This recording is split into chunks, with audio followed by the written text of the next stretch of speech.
All right, ladies and gentlemen, let's get into this. I do 7.6i.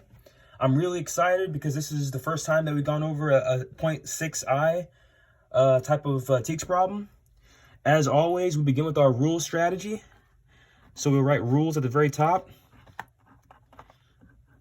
Okay, after you write rules, we're going to read the entire word problem, underline the specific question that we're looking to solve, label and annotate by circling all the numbers, putting a box around all the keywords. Then we're going to evaluate and eliminate the incorrect answers. After that, we're going to set everything up and select the best answer after we solve. Okay, so on Roberto's shelf are 6 mystery books, 5 science books, 4 history books, and 3 adventure books. Roberto will randomly choose one book to read. What is the probability that he will choose an adventure book? So we've read the entire word problem. Let's look at the options. A, 1/3, B, 1/18, C, 1/5, or D, 1/6. Now is the time that I should either circle or cross off the R. After we read the entire word problem, the specific question, and the answer options. Now, we underline. What do we underline? We underline the specific question. What is the probability that he will choose an adventure book? Okay, cross off the U because we just underlined the specific question. Now we're going to label and annotate by circling all numbers and boxing all keywords. So we're going to circle or put a U or like a oval around all the numbers. The genres of the books, put a box around those.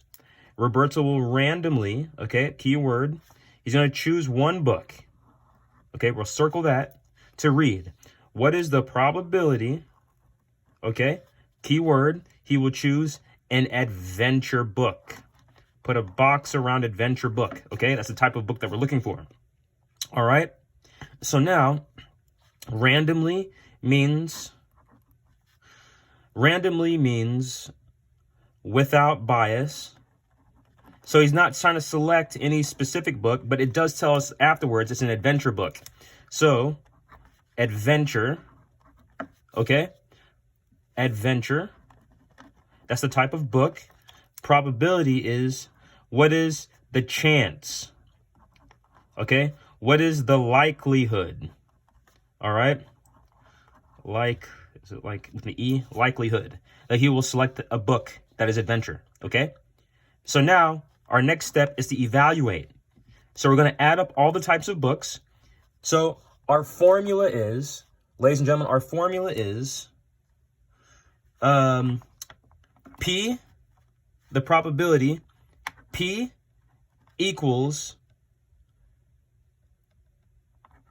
part over whole. Okay?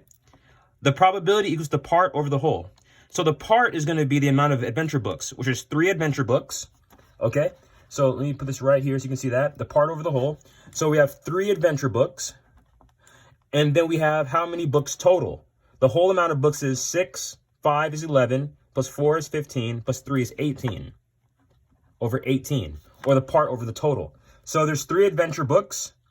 And the total amount of books is 6 plus 5 is 11, plus 4 is 15, plus 3 is 18.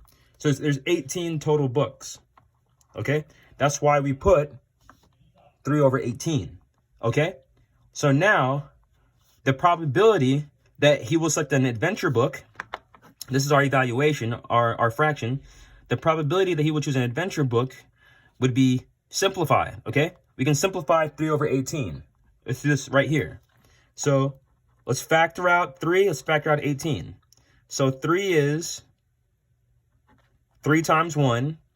18 is 3 multiplied by 6. Okay? 3 times 1 is 3. 3 times 6 is 18. The 3's cancel out. We're left with 1 over 6. All right? That's our evaluation. Now we're going to select the correct answer, which is going to be D, 1 over 6. All right? So let's look at everything. We read the entire word problem. We underline the specific question. We label and annotate by circling all the numbers or putting an oval around all the numbers, boxing the key words. What does the probability mean? It means the chance or the likelihood. Random means without bias. Adventure book, that's the type of book that's being selected. We evaluate by setting up our problem as part over a whole, which is 3, the amount of adventure books. The total amount of books is 18 when you add all these up. And then we simplify. 3 over 18. 3 factors out to 3 and 1. 18 factors out to 3 and 6. Because 3 times 6 is 18. 3 times 1 is 3. So we simplify them by crossing out the 3's. We're left with 1 over 6. Our answer is D. A, B, and C are incorrect. Okay? So this is not right, not right, not right. Okay? Explanations are simple, but we choose the correct answer. Answer is D.